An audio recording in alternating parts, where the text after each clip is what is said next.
Hi all, ക്രോസിന്റെ പുതിയൊരു എപ്പിസോഡിലേക്ക് എല്ലാവർക്കും സ്വാഗതം. ഇന്ന് നമ്മൾ പഠിക്കാൻ പോകുന്നത് ഒരു ഡ്രോൺ എങ്ങനെ ഫ്ലൈ ചെയ്യാം എന്നതിനെ പറ്റിയാണ്.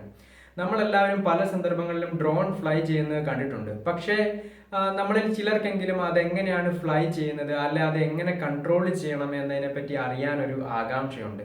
അപ്പോൾ ഞങ്ങളുടെ ഇന്നത്തെ ഈ വീഡിയോ നിങ്ങൾക്ക് വേണ്ടിയാണ്. അപ്പോൾ ഇന്ന് നമ്മൾ ഫ്ലൈയിങ് ഡെമോൺസ്ട്രേറ്റ് ചെയ്യുന്നത് യുണീക്ക് Q500 എന്ന് പറയുന്ന ഡ്രോൺ യൂസ് ചെയ്തിട്ടാണ്. ഇപ്പോൾ എൻ്റെ കയ്യിലുള്ളത് അതിൻ്റെ റേഡിയോ ട്രാൻസ്മിറ്ററാണ്. അപ്പോൾ നമ്മളൊരു ഡ്രോൺ ഫ്ലൈ ചെയ്യാൻ ബേസിക്കായിട്ട് അറിഞ്ഞിരിക്കേണ്ട കുറച്ച് കാര്യങ്ങളുണ്ട്. അത് ഞാനൊന്ന് പറഞ്ഞുതരാം. നമ്മൾ ഡ്രോൺ ഫ്ലൈ ചെയ്യുമ്പോൾ ഈ രണ്ട് സ്റ്റിക്കുകളാണ് മെയിൻലി യൂസ് ചെയ്യുന്നത്. ഓൾമോസ്റ്റ് എല്ലാ ട്രാൻസ്മിറ്ററിലും ഇതേപോലെ രണ്ട് സ്റ്റിക്കുകൾ നിങ്ങൾക്ക് കാണാൻ സാധിക്കും. ഈ സ്റ്റിക്കിനകത്ത് left stick up and down ആണ് ത്രോട്ടിൽ മൂവ്മെൻറ്റ്.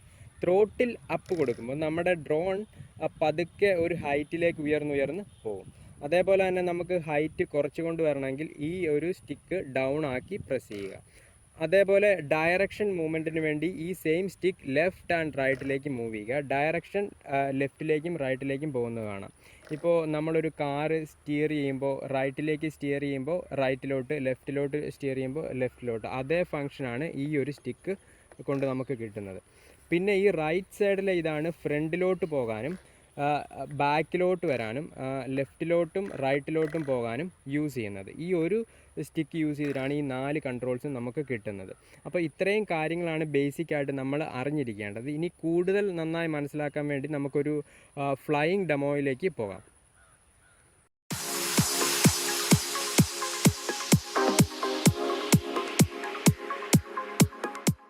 ഇപ്പോൾ നമ്മുടെ ഡ്രോൺ ഒരു ന്യൂട്രൽ പൊസിഷനിലാണ്. ഇവിടുന്ന് നമുക്ക് ത്രോട്ടിൽ അപ്പ് ഡൗൺ കൊടുത്ത് നോക്കാം. ഓക്കെ, ത്രോട്ടിൽ അപ്പ് കൊടുക്കുമ്പോൾ ഡ്രോൺ ക്ലൈംബ് ചെയ്യും. ഇനി പതുക്കെ ത്രോട്ടിൽ ഡൗൺ,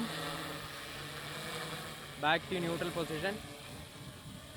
ഓക്കെ, ഇനി നമുക്ക് ഡയറക്ഷൻ കൺട്രോൾസ് നോക്കാം. അത് കുറച്ചുകൂടെ ക്ലോസ് ആയിട്ട് നോക്കാം. Direction right, back to neutral, direction left. Okay, back to neutral. ഇനി നമുക്ക് ഫോർവേഡ് ബാക്ക്വേർഡ് നോക്കാം. ഫോർവേഡ്,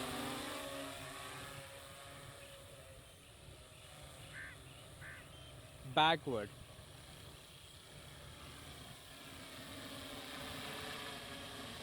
ഇനി ഫുൾ ലെഫ്റ്റ്,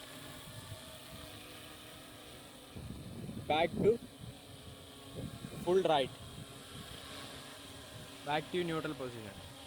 ഇപ്പോൾ നിങ്ങൾക്ക് സ്റ്റിക്ക് മൂവ്മെൻറ്റ്സിനെ കുറിച്ചും ഡ്രോൺ എങ്ങനെ അതിനെ റിയാക്ട് ചെയ്യുന്നു എന്നതിനെക്കുറിച്ച് ഒരു ഐഡിയ കിട്ടിക്കാണും. അങ്ങനെ നമ്മൾ drone flying basics complete cover ചെയ്ത് കഴിഞ്ഞിരിക്കുകയാണ്. ഇനി നിങ്ങൾക്ക് എന്തെങ്കിലും സംശയങ്ങൾ ഉണ്ട് എങ്കിൽ താഴെ കമൻറ്റ് ചെയ്യുക. ഞങ്ങളുടെ ഈ വീഡിയോ ഇഷ്ടമായെങ്കിൽ please subscribe our channel. See you in next video. I am signing of.